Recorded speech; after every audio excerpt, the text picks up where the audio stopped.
안녕하세요. 오늘 제가 말씀의 제목은 좀 위대한 혁명가 막달라 마리아 이렇게 좀 정해보았습니다. 저는 이 막달라 마리아에 대한 말씀을 묵상하면서 참 감사하고 기뻐하고 희망이 솟고 그러는데요. 막달라 마리아 하면은 여러분 어떤 생각이 드는지요? 우리 먼저 성경절 하나 요한복음 19장 25절 한번 읽고 말씀 나누겠습니다. 요한복음 19장 25절입니다.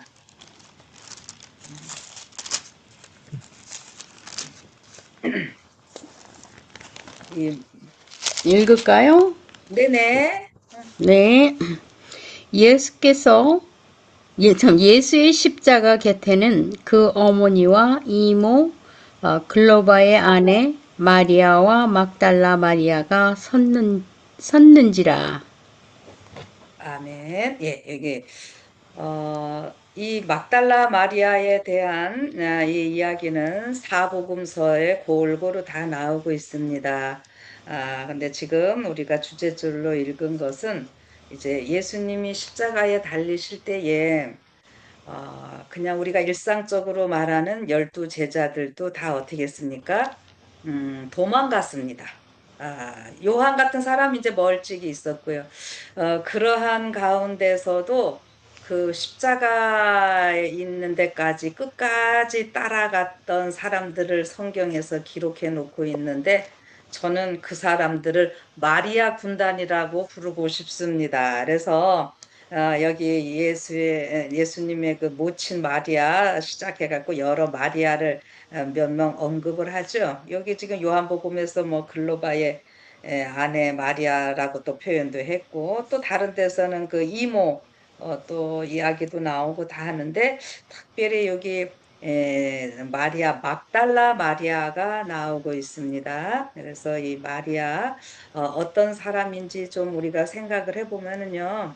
제일 먼저 이 막달라 마리아는 마태복음 26장 7절부터 13절에 보면은 이제 그 시몬 문둥병에서 치유받았던 바리새인 시몬의 집에서 잔치가 있을 때에 옥합을 깨뜨려서 예수님의 머리에 붓고 이제 머리카락으로 이 모든 것을 닦은 이 여인에 대한 이야기가 이제 시작이 됩니다. 그리고 그 옥합을 깨뜨린 이 사건이 마가복음 14장 3절부터 9절에 나오고 있고요. 누가복음 7장 36절부터 50절, 요한복음 12장 1절부터 9절 이렇게 나오고 있죠. 그런데 요 마리아를 누가복음 8장 2절에 보면은 일곱 귀신이 나간 여자다 또 이런 표현을 쓰고 마가복음에서도 이 막달라 마리아를 이야기할 때에 일곱 귀신 들렸던 여자라는 말을 또 꼭 앞에다 이렇게 하고 있습니다. 자, 그런데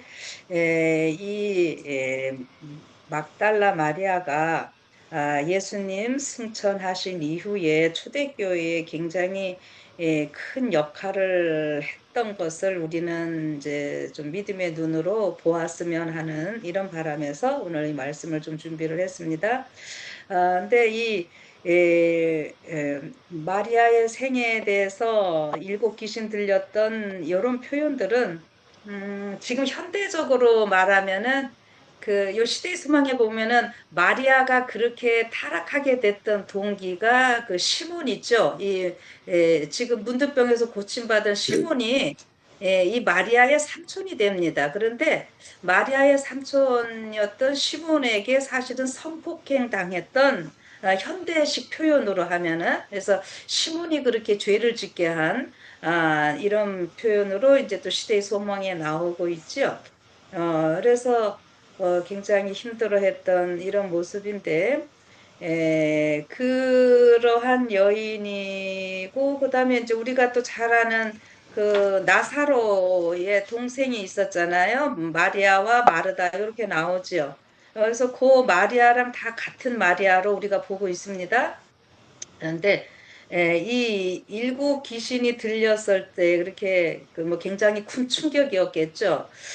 그렇게 했을 때 그가 예수님을 통해서 고침을 받았지만은 이 성경 이제 사복음서를 종합적으로 보고 시대의 소망을 좀 참고로 보다 보면은 이 여인이 또 다른 길로 나갔던 그런 일도 있습니다. 그런데 그가 언제 완전히 회개하게 되는가 하면은 그 요한복음 8장에 보면은 가늠하다가 잡히는 그 여인의 이야기가 나오고 있지요. 그때의 그 표현을 보면은 이 여인이 그 예수님께서 뭐라고 그러시는가 하면은 우리가 예수님께서 행하신 기적 이런 거를 얘기를 하려면 뭐 죽은 사람 살리신 거, 병자들 이렇게 고치신 거 이런 얘기 많이 하잖아요. 그런데 이 막달라 마리아 요한복음 8장에 나오는 그 가늠하다 잡힌 여인을 우리 화이 부인은 분명히 그 막달라 마리아로 다 이야기를 해주시는데 뭐 어떤 분들은 또 다른 사람으로 얘기하는 이런 일도 있습니다. 그러나 어쨌든 지금 저는 이제 요걸 다 같은 사람으로 볼 때에 시대의 소망 그 462쪽에 이런 표현이 나오고 있습니다. 이제 이 여인에게 그 사람들이 막 돌 들고 서 있었잖아요. 그런데 예수님이 돌 있는 자가 먼저 치라 하니까 사람들이 다 도망갔고 예수님과 이 여인과 있을 때에 나도 너를 정죄하지 아니하니 가서 다시는 죄를 범치 말라 이렇게 하시죠. 이때 이 여인이 완전한 회개가 있게 됩니다. 그래서 그 표현들을요. 나도 너를 정죄하지 아니하노니 가서 다시는 죄를 범하지 말라고 하시는 희망의 참 말씀이 그의 귀에 들려왔다. 그의 마음에 깊은 감동을 받았다. 그는 예수의 발 앞에 엎드려 고마운 사랑의 마음으로 흐느껴 울면서 뜨거운 눈물로 자신의 죄를 고백하였다. 이것은 그에게 순결한 평화의 생애, 하나님께 봉사하기 위하여 바쳐진 새 생애의 시작이 되었다. 이 타락한 영혼을 구원하기 위하여 예수께서는 가장 흉악한 육체적 질병을 고칠 때보다도 더 큰 이적을 행하셨다. 예수께서는 영적인 죽음에 이르는 영적 질병을 고치셨다. 이런 표현이 나옵니다. 이 한 여인을 영적인 질병에서 고치시고 회개케 하시는 그래서 구원하시는 이 일을 가장 큰 이적으로 이렇게 표현을 하십니다. 자, 그래서 이 여인은 그때부터 어떻게 되는가?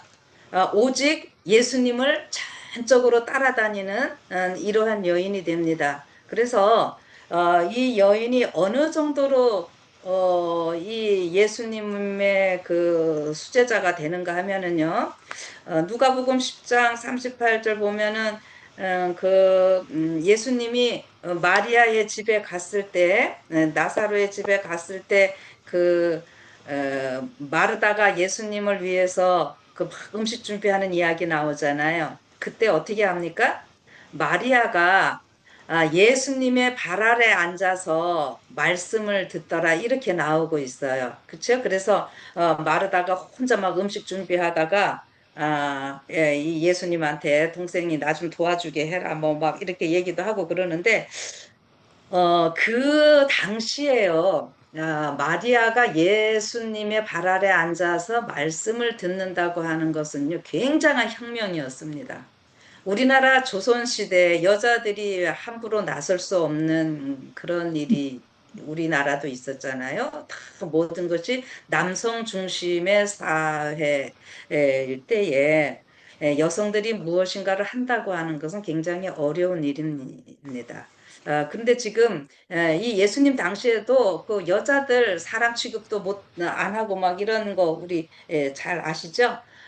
그렇게 할 때에 그 남자들이 다 있는 데서 이 여자 혼자 가서 그 당대 예수님이 뭐라고 불려요?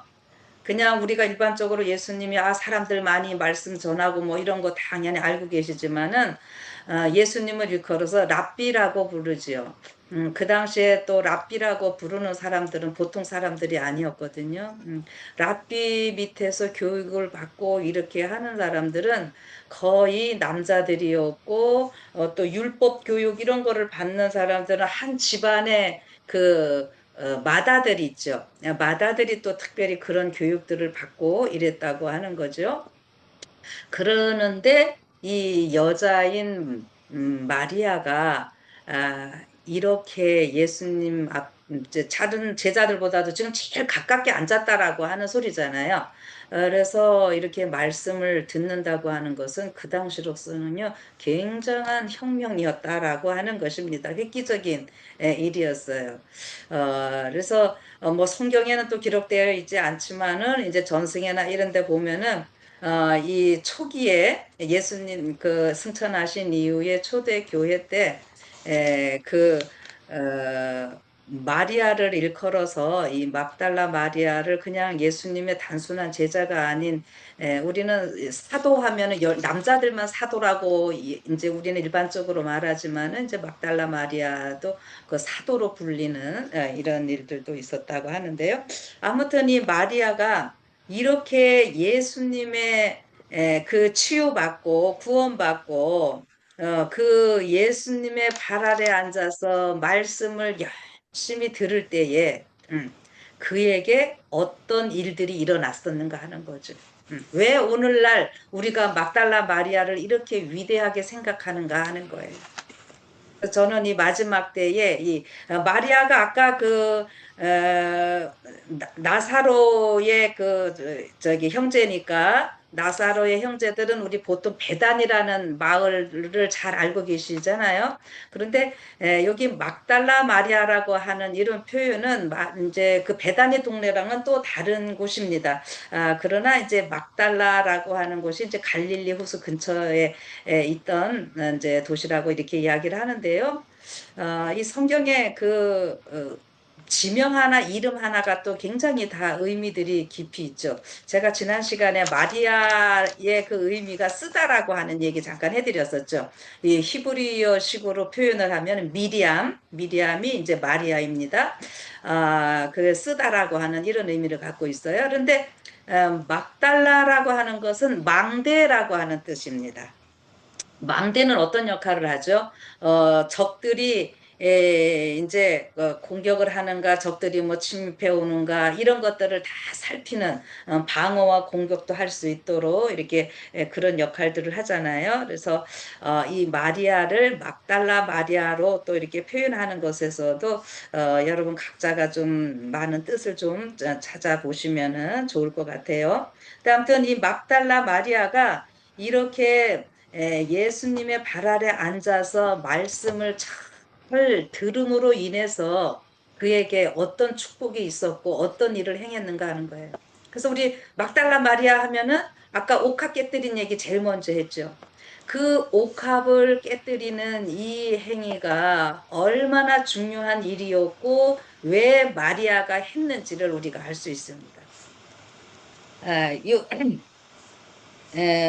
마리아가 했던 이 일은요, 그 옥합을 깨뜨려서 이렇게 했던 일은, 이제 예수님이 십자가에 달리시기 전에 이 일이 있었잖아요. 근데 그냥 이게 그냥 마리아가 단순히 자기의 죄 용서받고 그 구원받은 그 다음에 오라버니를 살려준 이런 거에 대한 감사함으로 그냥 그 비싼 옥합을 깨뜨린 요 정도의 의미가 아니라 지금 예수님은 십자가에 달리실 때에 예수님이 어떠한 신분으로 십자가에 달리시는가?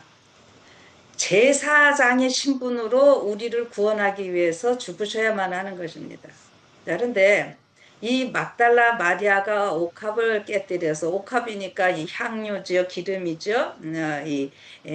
이거를 머리에다가 붓는 의식은 이게 어디에서 있게 되는가 하면은 출애굽기 구약 성경의 29장과 레위기 8장에 보면은 아론과 그의 아들들을 대제사장과 제사장으로 세우는 이 의식을 처음 시작할 때에 모세가 이 아론에게 기름을 부음으로 인해서 대제사장 위임식이 있게 됩니다.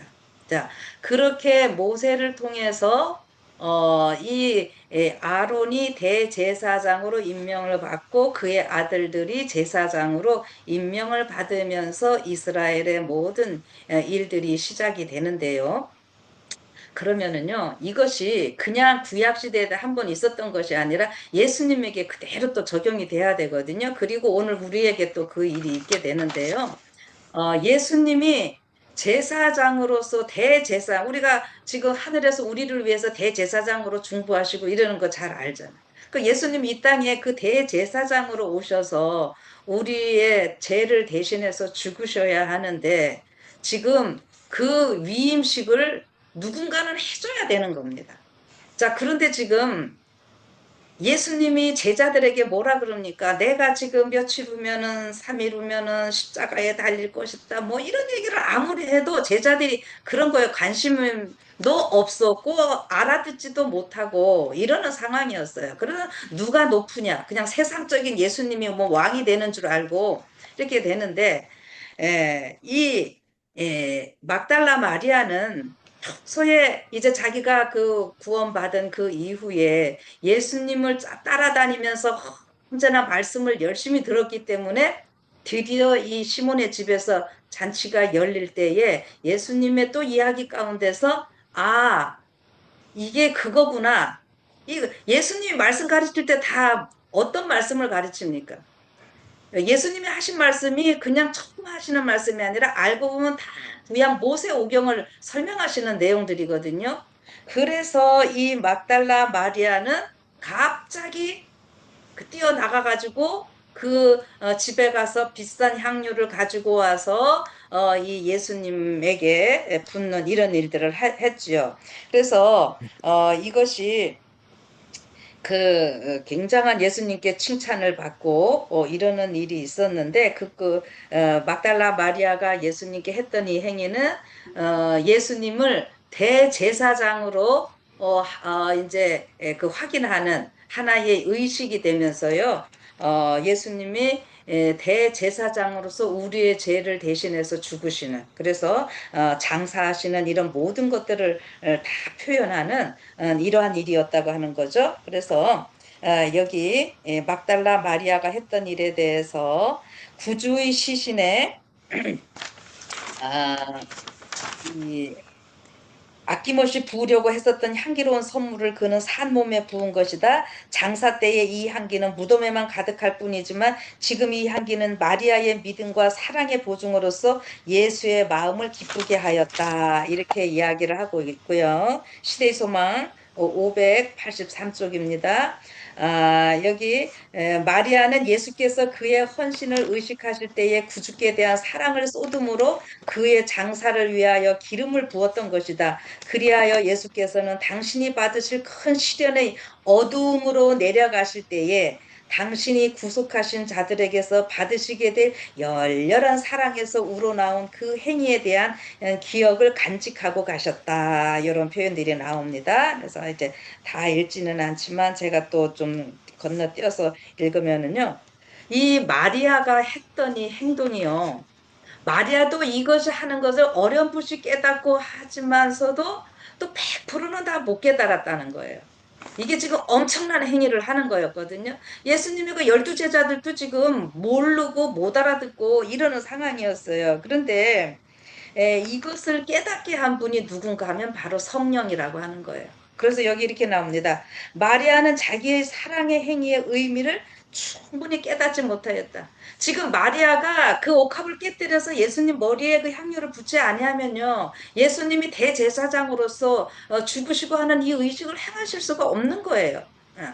근데 지금 성령께서 마리아를 깨닫게 하셔가지고 이거를 하는 겁니다. 그래서 그는 비난자들의 말에 답변할 수가 없었다. 왜 그가 예수에게 기름을 붓기 위하여 그러한 기회를 선택하였는지를 설명할 수 없었다. 성령께서 그를 위하여 계획하셨으며 그는 성령의 강권하심에 순종하였던 것뿐이다. 영감은 우리에게 아무런 이유도 알려주지 않으신다. 눈에 보이지 않는 존재가 정신과 마음에 말씀하시고 마음을 움직여서 행동하게 하신다. 이것이 이 일 자체의 명분을 세우는 주장이다. 이렇게 합니다.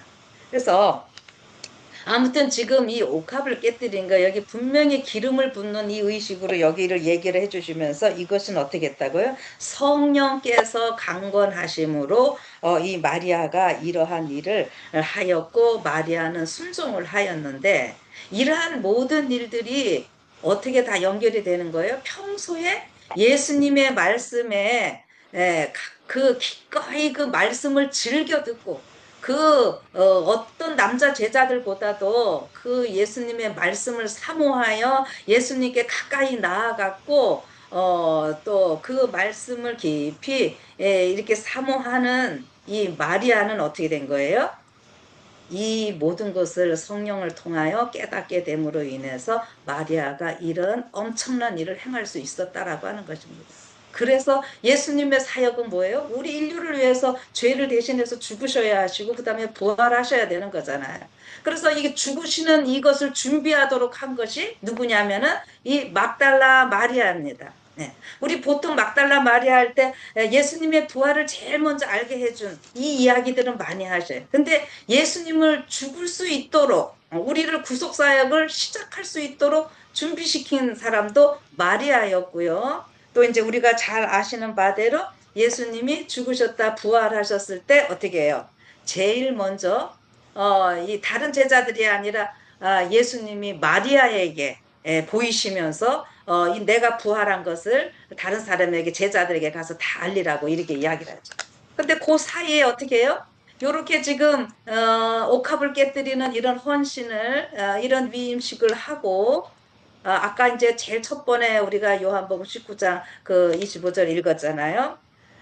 그 말씀을 사모하고 성령의 강건함을 통해 이러한 일을 했던 성령에 감동된 이런 사람들이 어떤 일을 또 합니까? 그 예수님이 십자가에 달리실 때에 제자라고 공언하던 사람들이 도망갈 때에 그 십자가 옆에 끝까지 갔던 사람들이었다라고 하는 거죠. 이 마리아 군단들 거기에서 특별히 그래서 이 마리아 막달라 마리아라고 꼭 표현을 해주고 있잖아요. 베다니에 사는 마리아 이렇게 표현하지 않고요. 응? 곳곳에 여기 뭐 요한복음 다 지금 마가복음 뭐 여러 곳에 보면은 뭐라고요? 베다니에 뭐 나사로가 죽음에서 살아났잖아요. 그거 예수님 그것도 큰 기적이었어요. 그런데 뭐 나사로의 동생 마리아 이런 표현을 쓰지 않고 십자가 옆에 섰던 사람을 뭐라고 표현한다고요? 막달라 마리아 이렇게 표현을 하면서 예수님의 그 사역에 아주 언제나 함께했던 이러한 사람들로서 이 마리아를 이야기를 해주고 있다고 하는 것입니다. 자, 그래서요, 이렇게 마리아가 큰 일을 하게 된 그 이유를 저는 이렇게 말씀을 예수님 발 아래서 듣기 좋아했던 그 자기가 구원받은 이 기쁨 속에서 말씀을 사모했던 이러한 모습으로 제가 좀 연결을 해보는 거예요. 그래서 결국 좀 전에 이제 말로 했지만 우리가 그 말씀으로 다시 한번 확인을 하면은 이제 마리아가 마지막에 어떤 사명을 받습니까? 예수님이 그 이제 부활하셨을 때에 요 표현 한번 우리가 다시 한번 좀 읽어보시면은 좋을 것 같아요. 다 같이 한번 찾아봅시다. 요한복음 20장이죠. 자, 요한복음 20장도요. 안식 후 첫날 이른 아침 아직 어두울 때에 막달라 마리아가 해갖고 이 막달라 마리아라는 표현을 하면서 많은 말씀을 이렇게 이제 할애를 합니다. 그래서 보면은 내용들 잘 아시니까 그냥 좀 건너뛸게요. 20장 해갖고 제가 12절 읽을게요. 흰옷 입은 두 천사가 예수의 시체 뉘었던 곳에 하나는 머리에 하나는 발편에 앉았더라. 천사들이 가로되 여자여 어찌하여 우느냐 가로되 사람이 내 주를 가져다가 어디 두었는지 내가 알지 못함이니이다. 이 말을 하고 뒤를 돌이켜 예수의 서신 것을 보나 예수신 줄 알지 못하더라. 예수께서 가라사대 여자여 어찌하여 울며 누구를 찾느냐 하시니 마리아는 그가 동산지기인 줄로 알고 가르되 주여 당신이 옮겨갔거늘 어디 두었는지 내게 이르소서 그리하면 내가 가져가리이다. 예수께서 마리아야 하시거늘 마리아가 돌이켜 히브리 말로 라보니여 하니 이는 선생님이라. 예수께서 이르시되 나를 만지지 말라. 내가 아직 아버지께로 올라가지 못하였노라. 너는 내 형제에게로 가서 이르되 내가 내 아버지 곧 너희 아버지 내 하나님 곧 너희 하나님께로 올라간다 하라 하신대 막달라 마리아가 가서 제자들에게 내가 주를 보았다 하고 또 주께서 자기에게 이렇게 말씀하셨다 이르니라. 아멘. 예, 위대한 그 사명을 마리아가 받았고 그 사명을 감당하는 이 막달라 마리아의 모습으로 이렇게 아름다운 결말 너무 희망의 그 말씀으로 이렇게 나오고 있습니다. 자, 그래서 저는 오늘 이 막달라 마리아를 생각하면서 이 마리아가 그 뭐 초대교회 때 또 무슨 일을 했다 뭐 이런 또 자세한 기록들은 없어요. 그러나 분명한 것은 이 마리아가 어떤 일을 했을까 우리가 얼마든지 좀 상상을 해볼 수 있지 않나요? 예. 그래서 오늘 우리가 이 제목이 1, 2, 3 말씀 묵상반이잖아요. 오늘 우리가 이렇게 말씀을 묵상하는 이유는 무엇입니까? 우리가 구원받은 백성으로서 참, 예, 이 막달라 마리아 표현의 그 누가복음에서는 그 이름을 밝히지 않고 죄인인 한 여자 또 이런 표현도 나오고 있어요. 자, 정말 우리가 죄인이지만 또 이 시대의 소망이 있다 보니까 예수님이 죄는 미워하시되 죄인은 사랑하신다 이런 표현들이 또 있는 것 여러분들 잘 아실 거예요.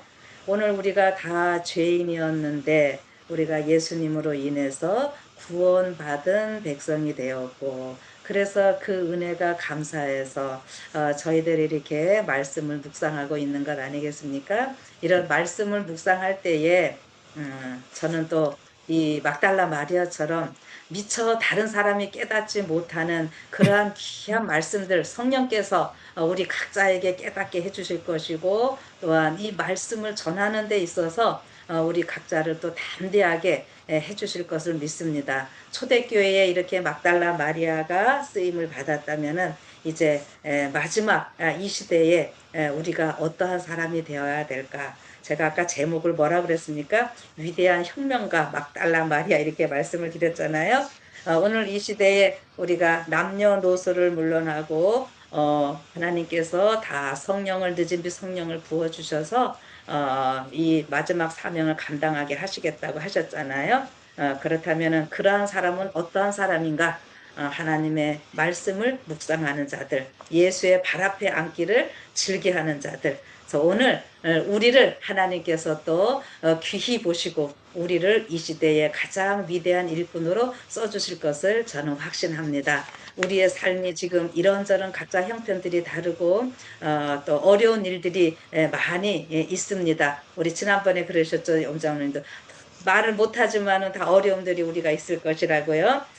그러나 이러한 모든 것들이 오늘 우리의 그 쓰임받는 한 과정이라는 것 우리가 꼭 생각하시고 또 이 하나님의 말씀에 계속 같이 우리가 참여하심으로 인해서 성령께서 강권해 주시고 성령께서 우리를 이렇게 감동하실 때에 또 그때그때 우리가 어떤 상황에서든지 쓰임 받음으로 인해서 우리 각자가 매일 평안함이 있고 하나님께 영광을 돌리시고 또 하나님의 이 재림을 촉진하는 여러분과 제가 되기를 바라면서 오늘 말씀 마치겠습니다.